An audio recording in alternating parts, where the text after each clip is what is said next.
শুরু হচ্ছে আজকের নাটক পাল্টে যাওয়া ভাষা।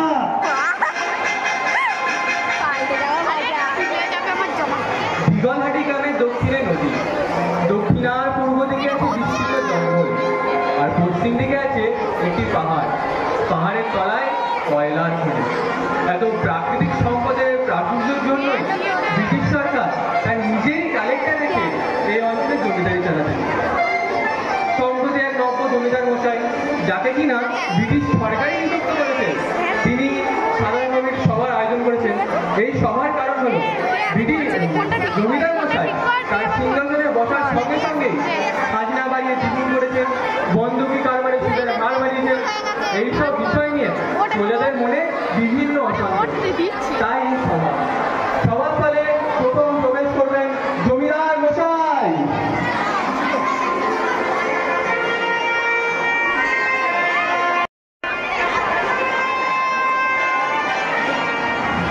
এবার আসবেন প্রশাসনিক বিভাগে নায়ক মশাই, দেওয়ানজি এবং কালেক্টর সাহেব।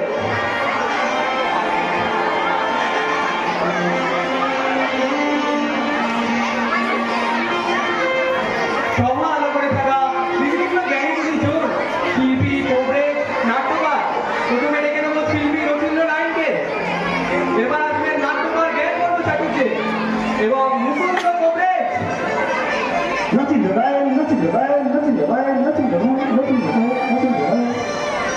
সভাস্থলে সামনে ফাঁকা মাঠে থাকবে আমাদের ধেনু কামার।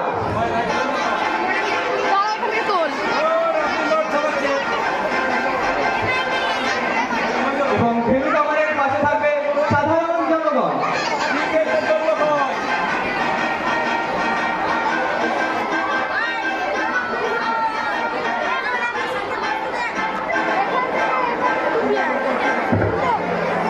আসুন চাকুস করি সেদিনের সেই সভা।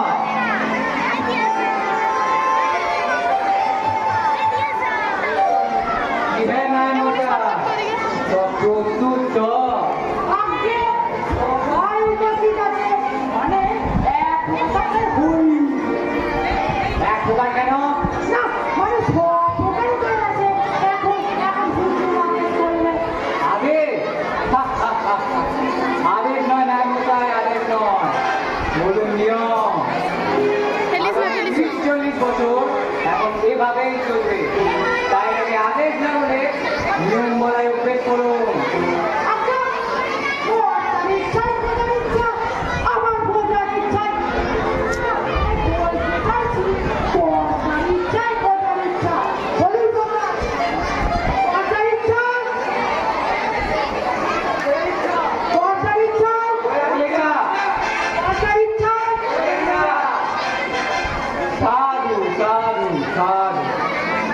দেখছেন তো না মশাই, জনতা জনার্দন আমার পাশে। এখন কে কি করবে একে একে বলো।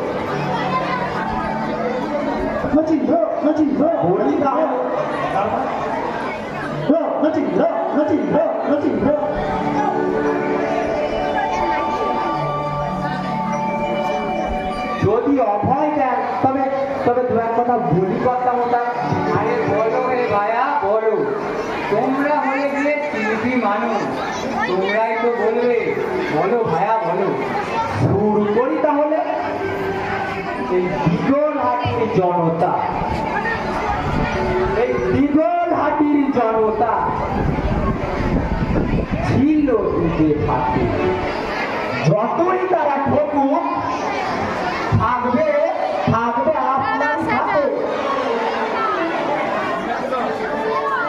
বাবা বাবা বাবা বাবা বাহ বাহ, বেড়ে বলেছো ভাই। কি বললে কি বললে তুমি? না মানে আমি বলতে চাইছি কেন এই ব্যাপারটা আপনার পাশে থাকবে না? আপনি বলে গিয়ে গরিবের বসিয়া, তা হোক না কেন আপনি খাজনা বাড়িয়ে দিতে বলছেন, তা হোক না কেন আপনি বন্ধকি কারবার সুদের হার বাড়িয়েছেন। এই যে কদিন আপনার নাতির অন্নপ্রাশনে যে দানের বহর আপনি দেখিয়েছেন, তাকে হাত হাতে গুলো কাজে ভুলতে পারে কর্তা বাবু? মশাই যখন ঘর ওঠে তখন কোন দিকে হেলে থাকেন? কিন্তু কিছু লাগতো সোজা থাকারও চেষ্টা করেন।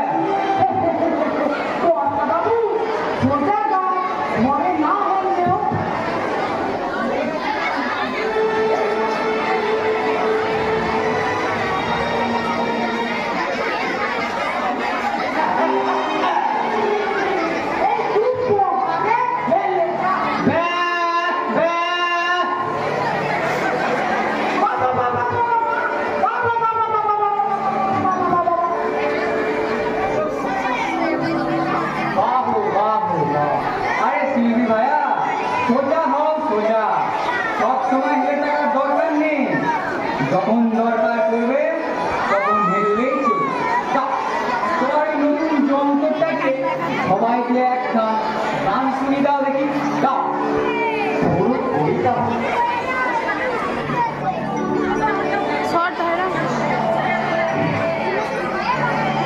প্রেম জানে না, প্রেম জানে না, প্রেম জানে না কালা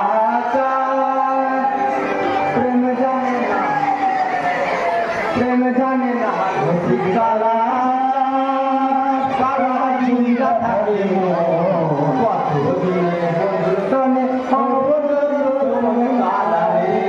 প্রেম জানে না, প্রেম জানে না কালা কালা হাজুরা।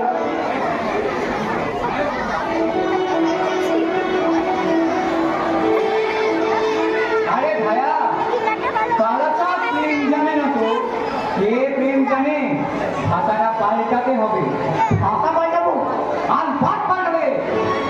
কালাচাঁদ প্রেম জানে না তো কে প্রেম জানে? কালাচাঁদই তো প্রেমের গুরু। কিন্তু বাচ্চা মশাই, ওটা কালাচাঁদ প্রেম জানে বলে আমার ঘরের ভাষাগুলো মানে শিল্পটা নষ্ট হয়ে যাবে।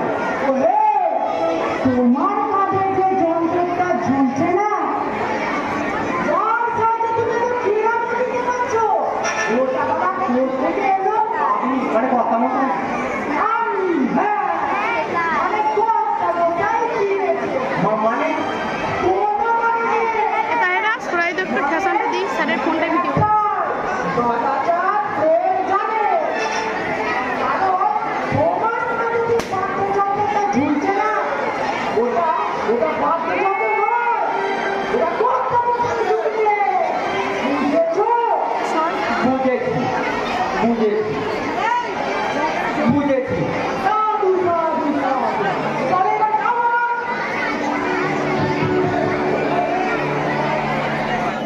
প্রেম জানে রতি কালাচাঁদ, প্রেম জানে রতি কালাচাঁদ, প্রেম জানে রতি কালাচাঁদ, প্রেম জানে কে গাড়ি দেখা তো সর।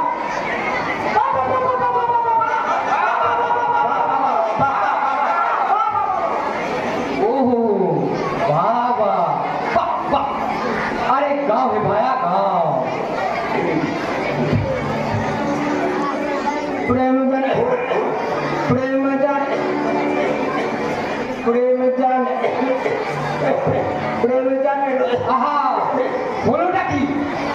ছোড়াটা গাওয়া তো ভালোই করে, কিন্তু বলিটা এমন থমকে থমকে বেরোচ্ছে যেন মনে হচ্ছে কেউ ফুটন্ত বাষ্পের উপরে একটা ঢাক না বাষ্প বেরছে সেই থমকে থমকে না না না না, এরকম করলে তো চলে না। কবে কোথায়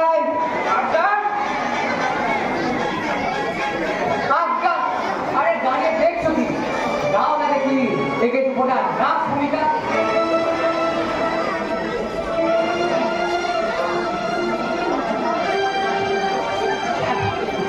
কিন্তু কর্তামশাই গাড়িতে সব টিকিট হচ্ছে, অর্থাৎ ভিতরে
কিন্তু বারবার নানা জমিদার মশাই কোনো কিন্তু নেই।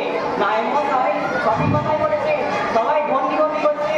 সবাই বলো বাবা বাবা, বাবা বাবা, বাবা বাবা, সবাই বলো বাবা বাবা, বাবা বাবা।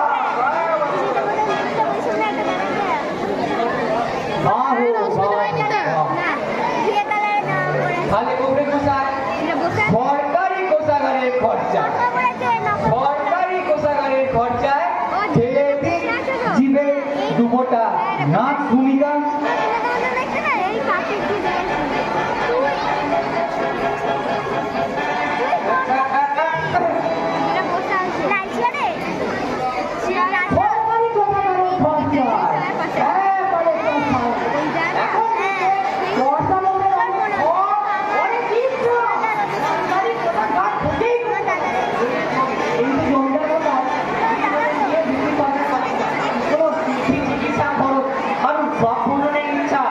সরকারি কোষাগার থেকে মেটানো যায় না, তাই এই খরচটা আমি আপনার ব্যক্তিগত খরচ থেকে দিতেছি।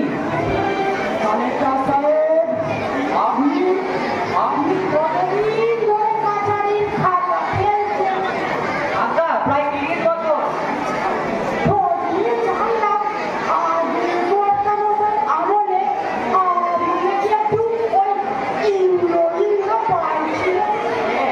আপনার কথাটা ঠিক বলো না বলো না মশাই।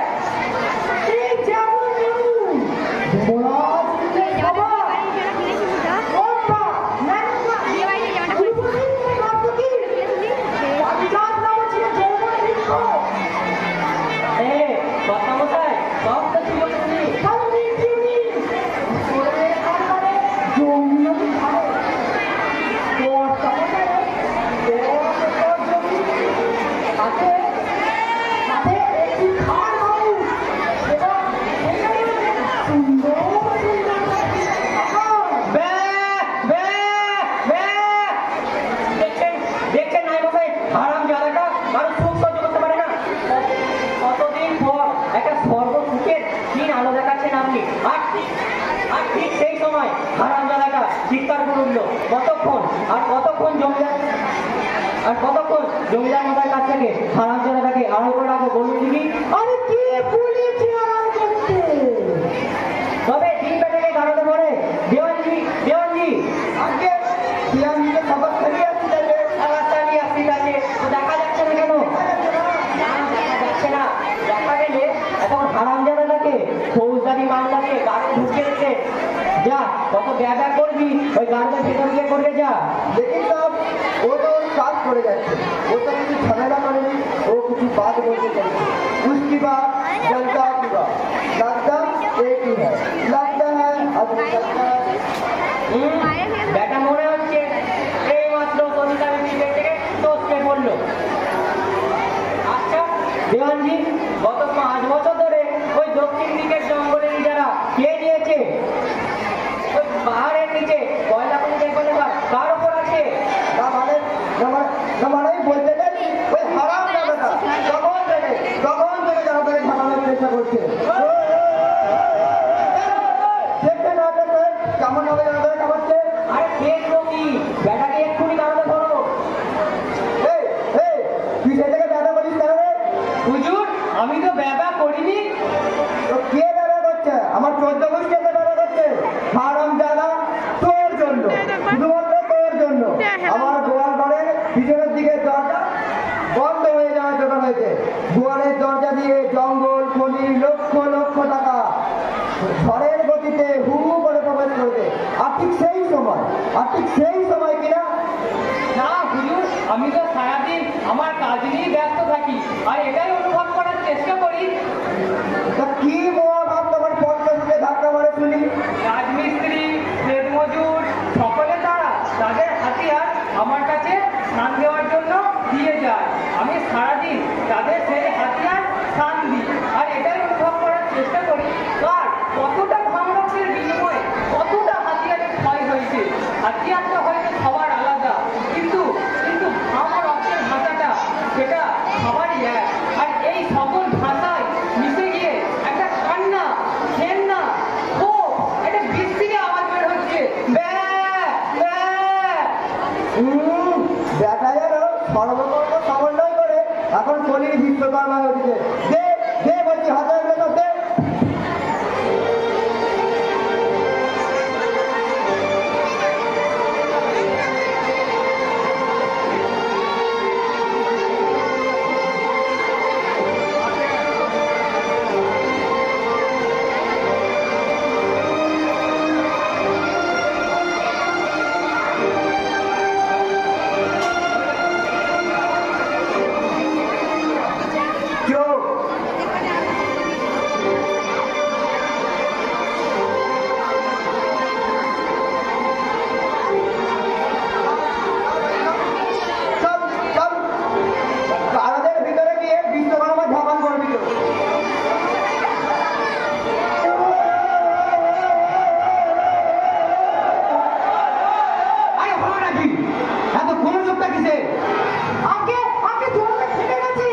জনতা খেপেছে, তাহলে জ্ঞান গর্ব চাকরি কি করছে? জ্ঞান গর্ব চাকরিছে তো ইয়ার করছিল। কি হাতির মাথা ঘোড়ার ট্যাঙ্ক তো ইয়ার করছিলে? এই বিক্ষুব্ধ জনতার মাঝে জ্বলে ওঠা আগুন কোন তরলে নেবানো যায় তারই খসড়া। হুজুর, বাবা বাবা বাবা বাবা, বাহ বাহ, এই জন্যেই তো তুমি জ্ঞান গর্ব চাকরিছে দাও। তোমার এই জ্ঞানের বাড়ির দ্বারা ছিটিয়ে বিক্ষুব্ধ জনতার মাঝে জ্বলে ওঠা আগুন নিভিয়ে দাও। দু একটা শিল্পী কংগ্রেসের আগুন না হয় এই ধুঁধিয়ে রাখা যায়, কিন্তু জনতার আগুন ও বাবা, ও ভারী ভয়াবহ। যাও যাও যাও, জ্ঞান গর্ব যাও।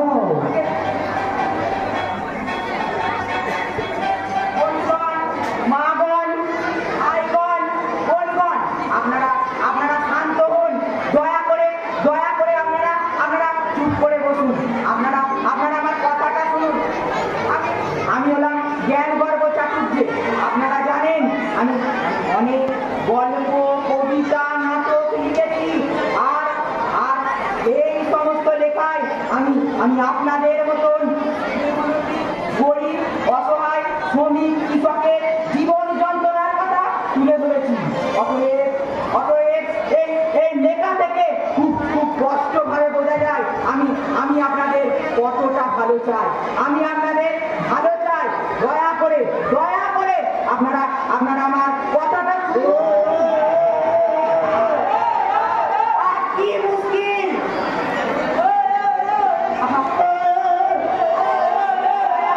সঙ্গের মতো দাঁড়িয়ে না থেকে কিছু বলো না ভাইয়া।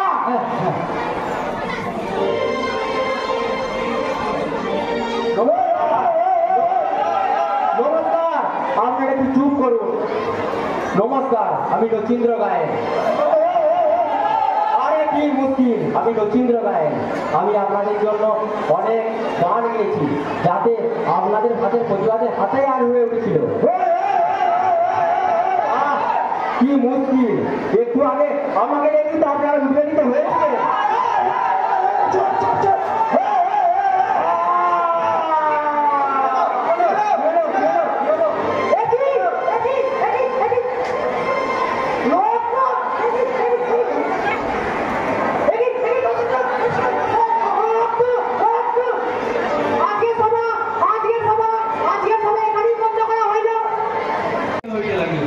বিগত দিনে দিগলহাটি মানুষের অভাব ছিল।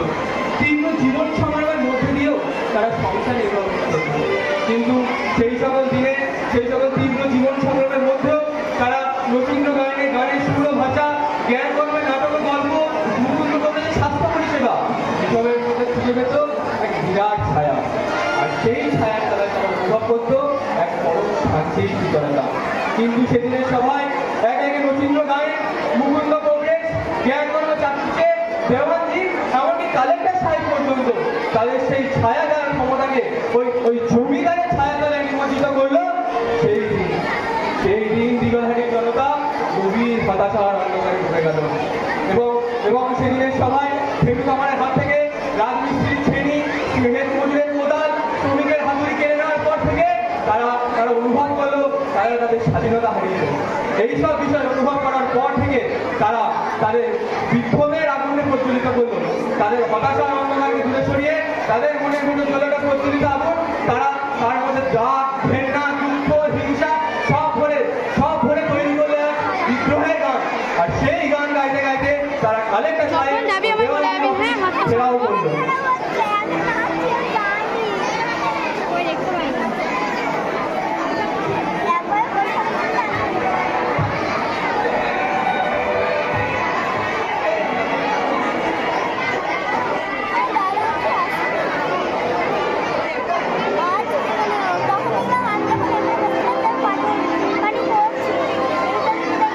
আমার চলে এসেছে। আমাদের জিতকে দেখতে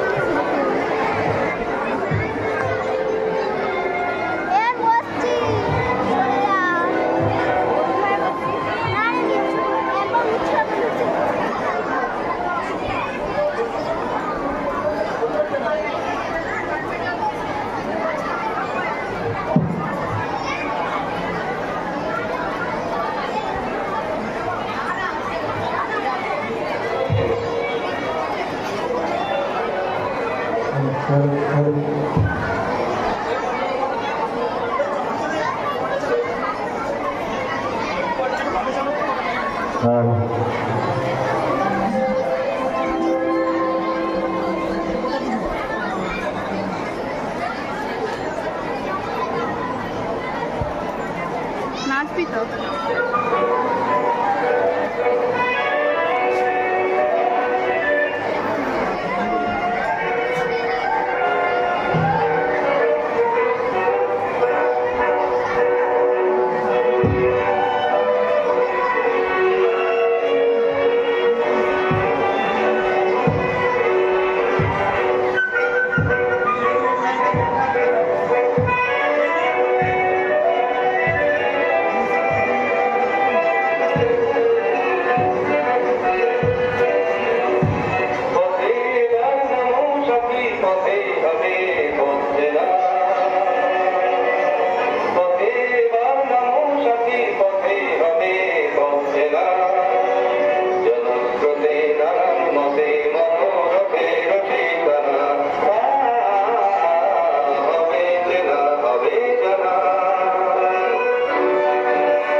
হাতিয়া সমেত গাড়িতে ঢুকিয়ে দিয়েছিলেন। লেকিন তো এখন হাতিয়ারের মালিকরা সব একজোট হয়ে গেছে, এই ঠেকানো সম্ভব হচ্ছে না। সব অপদার্থ কথা হয়। হ্যালো হ্যালো হ্যালো হ্যালো ব্যারিংটন সাহেব, ব্যারিংটন সাহেব, আমি দিগোলাটির কালেক্টর বলছি। এখানে জনতা বিক্ষুব্ধ হয়ে গেছে, ঠেকানো যাচ্ছে না। ঠেকানো যাচ্ছে না? সে কি কথা? বিক্ষোভের মুখটাকে উপহার দিয়ে আমি শাসন করে ভেঙে দিন। বিক্ষোভের মুখ অর্থাৎ শিল্পী, সাহিত্যিক, ডাক্তার, এদের মুখ তো আগে ভেঙে দিয়েছি হুজুর। তাহলে আন্দোলন সংগঠিত হচ্ছে না কি করে? জনতা প্রথম দিকে ছবি ছোট হয়েছে ঠিকই, কিন্তু পরে নিজেরা সংঘবদ্ধ হয়ে একটা দৃঢ় পরিবার আন্দোলন করে তুলেছে। আচ্ছা, আপনি বাইরে যান, যে ঘোষণা দিন 10ই আগস্ট আমি সেখানে যাচ্ছি। ইংল্যান্ড থেকে নতুন মেশিন এনেছি। নতুন মেশিন? কি মেশিন এনেছেন? কামান এনেছেন বুঝি? না, এটা কামান নয়, কামানের থেকেও শক্তিশালী AI machine, artificial intelligence. AI machine? এটা দিয়ে কি কামান থেকে বেশি গুলি বের হয়? না, এটা দিয়ে কোনো গুলি বের হয় না। এটা জনতার কাছ থেকে তথ্য সংগ্রহ করবে, তা বিশ্লেষণ করবে।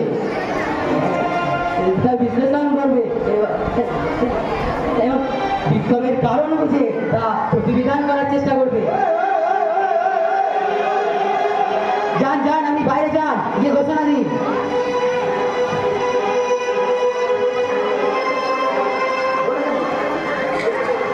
আপনাদের কাছে অনুরোধ, ব্যারিংটন সাহেব আগামী 10ই আগস্ট এই দিগোলাটিতে আসবেন এবং আপনাদের কথা শুনে একটা প্রতিবিধান করবেন।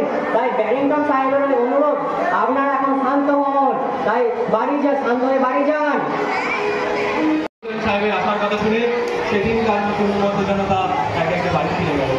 পূর্বের ঘোষণা মতো ব্যারিংটন সাহেব 10ই আগস্ট দিগলহাটি এসে উপস্থিত হলেন এবং টানা 4 দিন ধরে এআই মেশিনের সামনে প্রত্যেক জনতাকে রেখে তাদের কাছ থেকে তথ্য সংগ্রহ করা হলো এবং পাড়ায় পাড়ায় ভেড়া পিঠে ঘোষণা করে দেওয়া হলো যে আগামী 15ই আগস্ট ব্যারিংটন সাহেবের সভাপতিত্বে জমিদার মশাই ও তার পার্ষদদের কাজের বিশ্লেষণ করা হবে।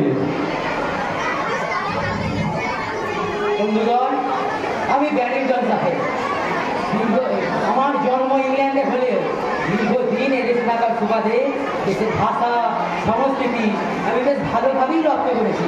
তাই আপনাদের কাছে পৌঁছাতে আমার বিশেষ কোনো অসুবিধাই হবে না। তো যাই হোক, যেই কারণে আমার এখানে আসা, আমরা যে বিগত 4 দিনে প্রায় প্রত্যেকেরই এআই মেশিনের সামনে দাঁড়ানোর অভিজ্ঞতা হয়েছে। এখন আপনাদের মনে প্রশ্ন উঠতেই পারে, একজন মানুষ বিচারককে ব্যবহার না করে একজন মেশিনকে কেন বিচারক হিসাবে ব্যবহার করলাম? দীর্ঘদিন প্রশাসনিক কাজের সঙ্গে যুক্ত থাকার অভিজ্ঞতা থেকে আমি দেখেছি, মানুষ বিচারকের রক্ত মাংস আছে, মানুষ বিচারকের আবেগ, ভয়, লোভ, ভালোবাসা আছে, মানুষ বিচারকের দেশপ্রেম, রাজ্যপ্রেম, দলপ্রেম, গোষ্ঠীপ্রেম আছে। তাই বিচার কোথাও গিয়ে যেন তার নিরপেক্ষতা হারায়, কিন্তু মেশিনের ক্ষেত্রে সেই সব উপদ্রবগুলো নেই। তাই আমি মেশিন নিয়ে এনেছি বিচারক হিসাবে। সর্বপ্রথম সভাস্থলে দিগলহাটির কালেক্টর ও দেওয়ানজিকে আসার জন্য নির্দেশ দেওয়া হচ্ছে। কালেক্টর হাজির। যাও, ওদের এআই মেশিনের সামনে নিয়ে যাও।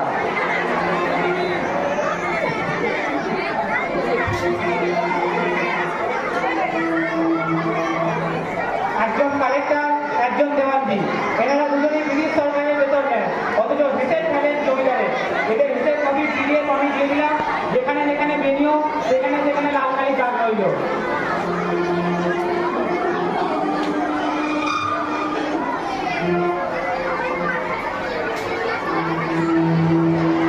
হুজুর, আমার হিসাবের খাতা তো পরিষ্কারই আছে। Stop! I say just stop! Collector সাহেব, আমি বেতন পান তো? আগে হুজুর, এই টাকা আমি পাই কোথা থেকে?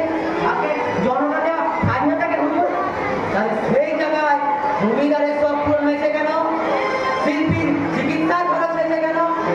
জনগণের টাকায় আপনার বেতন হয়, তাই জনগণের সুযোগ সুবিধা দেখা আপনার প্রথম কর্তব্য। আর দেওয়ানজি, আপনি বেতন পান তো? আগে হ্যাঁ হুজুর। আপনি সরকারি বেতন ধরেও কেন জঙ্গল ও কয়লা খনি যারা ফিরাই নিয়েছেন? আমাকে মাফ করবেন হুজুর। কোনো মাপ নেই। আপনাদের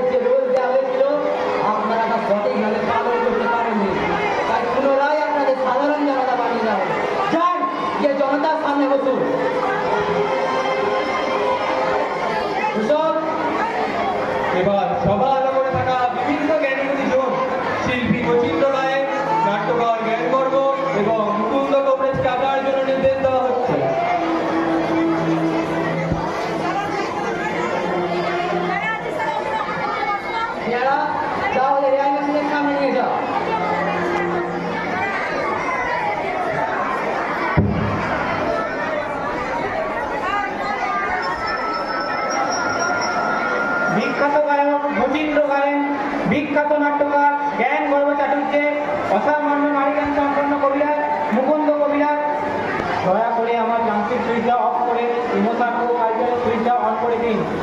সকলের জ্ঞাতার্থে জানে এই মেশিনে যখন যান্ত্রিক মূর্তি অন থাকে তখন তথ্য সংগ্রহ করে এবং তা বিশ্লেষণ করে, কিন্তু এই মেশিনের ইমোশন ও কালচার মূর্তি অন থাকলে এটি মানুষের মনস্তত্ত্ব বিশ্লেষণ করে এবং মানুষের মতনই কথা বলে।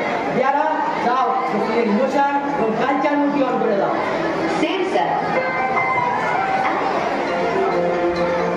Thank you. শিল্পীকে জমিতে কৃষক খেতে মজুরে হাড় ভাঙা কাটুনির পর রাস্তাঘাট কলকারখানা ব্রিজ তৈরির সময় শ্রমিকের দেহ থেকে নির্গত ঘামের কাহিনী নিয়ে বীরগাথা রচনা করবে, এই তো প্রকৃত শিল্পী। কিন্তু যখন সেই শ্রমিকের দেহ থেকে ঘামের পরিবর্তে শোষণ অত্যাচারের রক্ত ঝরবে, তখন সবার মধ্যে বীরের মতন গড়ে উঠবে, এই তো প্রকৃত শিল্পী। কিন্তু আমি তো আমার লেখা গল্প, নাটক, কবিতার মাধ্যমে মেহনতি মানুষের ঘামের বীরগাথাটাই তুলে ধরেছি। আপনি আমার গানগুলো বিশ্লেষণ করে দেখুন, আমি সর্বদা চেষ্টা করেছি ওদের আনন্দ দিতে, তীব্র কর্মের গান কাটতে, ওদের মুখে একটু হাসি ফোটাতে, বিভিন্ন বঞ্চনা শোধনের বিরুদ্ধে ওদের মুখে ভাষা তুলে দিয়েছি আমি। ঠিক তাই, আপনারা তাই করেছেন। তাই যারা মেহনতি মানুষের কষ্টের ঘাম ভাষা সুর দিয়ে আদর করে মুছিয়ে দেয়, তাদের তো ওরা বিশ্বাস করবি, তাদের তো ওরা ভরসা করবি, তাদের ছায়ার তলায় তো ওরা আশ্রয় নিতে চাইবে। তাই তো ওরা আপনাদের নায়কের আসনে বসিয়ে রেখে পূজা করে। মনে পড়ে মচিন্দ্র গায়ে সেদিনের সেই ভরা সভায় জমিদারের সামনে মচিন্দ্র গায়ের নামে জয়ধ্বনি পড়েছিল? সেদিনের সেই জয়ধ্বনি কি বলতে চেয়েছিল? বলতে এটাই চেয়েছিল, আপনি ওদের ছায়া, আপনাদের ভরসা, আপনাদের বিশ্বাস। আর আপনারা কি করলেন? যেদিন ওদের সত্যিকারের ছায়ার দরকার হলো, যেদিন ভেনুগোপাল হাট থেকে একে একে কৃষক, শ্রমিক, ক্ষেতমজুরের অস্ত্রনীতি স্বাধীনতা বঞ্চিত হচ্ছিল, সেদিন আপনারা নিশ্চুপ ছিলেন। ওদের ছায়া দেওয়ার পরিবর্তে নিজেরাই পুরুষের মতন জমিদারের ছায়ার তলায় চলে গেলেন। ঠিকই তো বলেছি, ওরা আমাদের ছায়ার তলায় আর আমরা জমিদারের ছায়ার তলায়। এটাই তো বিজ্ঞান সমাজ হবে, একে অপরের ছায়ার তলায় সরে আসা হলো। হ্যাঁ, খানিকটা নির্ভয় করে বা মিথ্যা ভালোবাসার ফাঁদে পড়ে ওরাও আপনাদের সাথে জমিদারের ছায়ার তলায় গিয়েছিল ঠিকই, কিন্তু সেখানে গিয়ে কি দেখলো ওরা?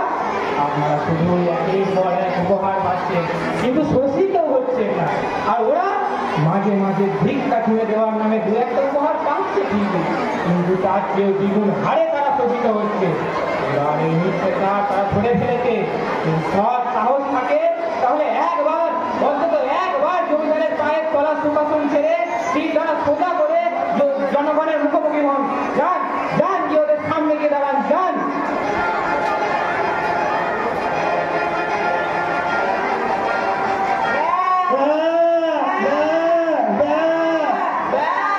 ওদের ভাষা কিছু বুঝতে পারছেন আপনারা? ওরা বলছে আপনারা এক একটা ছাগল। হ্যাঁ, ছাগল। মালিকের দেওয়া ঘাস পাতা খাচ্ছে আর মালিকের দরকারে মালিকের হয়ে গলা ফাটাচ্ছে। কিন্তু এতদিন তো ওরা আমার লেখা গল্প, নাটক, কবিতার ভাষায় বুঝতো। হ্যাঁ, এতদিন তোরা আমার গানের ভাষাতেই প্রতিবাদ করতো। আমার সঠিক নারীদের ওদের সতেজ রাখতো। হ্যাঁ, রাখতো, হয়তো বা এখনো রাখে। আর আপনারা ওদের এই দুর্বলতার সুযোগটাকে কাজে লাগিয়ে ওদের জুয়া খেতে বলবে, ওদের গুটকা খেতে বলবে, আর ওই শোষক দুটি জমিদারের পা চাটতে বলবে, আর ওই মূর্খ জনতা আপনাদের কথা শুনে তাই করবে। এবার এটা ভাবা অর্থহীন। তাই আজ ওরা ওদের ভাষা পাল্টে ফেলেছে। যান গিয়ে দেখুন ওদের সেই পাল্টে যাওয়া ভাষা। বিগলাটি পরগনা জমিদার কাছার জন্য নির্দেশ দেওয়া হোক। জমিদার মশাই, আমি জমিদার, আর আমার কিনা সব শেষে রাখা কোথাকার কি মেশিন, সে কি জমিদার চালাবে? জনতা জনার্দন আমার পাশে আছে, সেই জনতা জনার্দনকে নিয়ে ভেঙে ফেলবো আমি সেই সব ফরাসি মেশিন। কি আপনারা আছেন তো আমার সাথে? আপনারা দেখুন ওরা কিভাবে আমাকে অপমান করছে। আপনারা দেখুন ওরা আমাকে মেরে ব্যাপার চক্রান্ত করছে। আপনারা গর্জে উঠবেন না? দেখি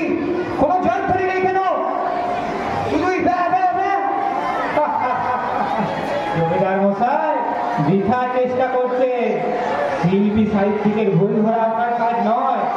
শিল্প সাহিত্যের গুণের বিচার তো করবে ওই জনতা, আর আপনার কাজ ছিল ওই জনতাদের সুখ দুঃখের খবর রাখা, ওদের ভাষা বোঝার চেষ্টা করা। আরে ব্যাগের শব্দটা তো আপনার মাকসাদটা আপনার কাছে উঠতেই দিল না, আর আপনিও মশাই দিতে অভ্যস্ত হয়ে উঠলেন। এখন দেখুন দেখুন জনতার সেই পাল্টে যাওয়া ভাষা। ধেনু কামানকে মুক্ত করে নিয়ে আসা হোক।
ঘাম রক্তের কাজ নেই। ভেনু কামার শ্রমিকের হাতিয়ারে ছাড় দেয়, হৃদয়ের শেষ ভালোবাসাটুকু দিয়ে সে ছাড় দেয়, যাতে ওই হাতিয়ার নিয়ে কাজ করার সময় শ্রমিকের কষ্ট কিছুটা হলেও লাঘব হয়। ভেনু কামার শ্রমিকের হাতিয়ারে ছাড় দেয়। কিন্তু যখন সে দেখে কিছু মানুষ মোসাহেবি করে নিজেদের আখের গোছাচ্ছে, তখন ভেনু কামার নিশ্চুপ না থেকে প্রতিরোধ গড়ে তোলার চেষ্টা করে। আর এইসব গুণাবলী একজন সুপ্রশাসকের লক্ষণ। তাই পরবর্তী প্রশাসক হিসেবে আমি ভেনু কামারকেই সাজেস্ট করবো। সভা থেকে উঠে আসা সমস্ত আলোচনা শুনে আমি ঘোষণা করছি, এই যে আজ থেকে দিগলহাটির নতুন জমিদার রেণু কামার। হ্যাঁ, রেণু কামার।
শেষ পর্যন্ত দিগলহাটি জনতা এক ভালো প্রশাসকের হাতে পড়ে এখন থেকে সুখে ও স্বাচ্ছন্দ্যে তাদের জীবনযাপন করতে পারবে।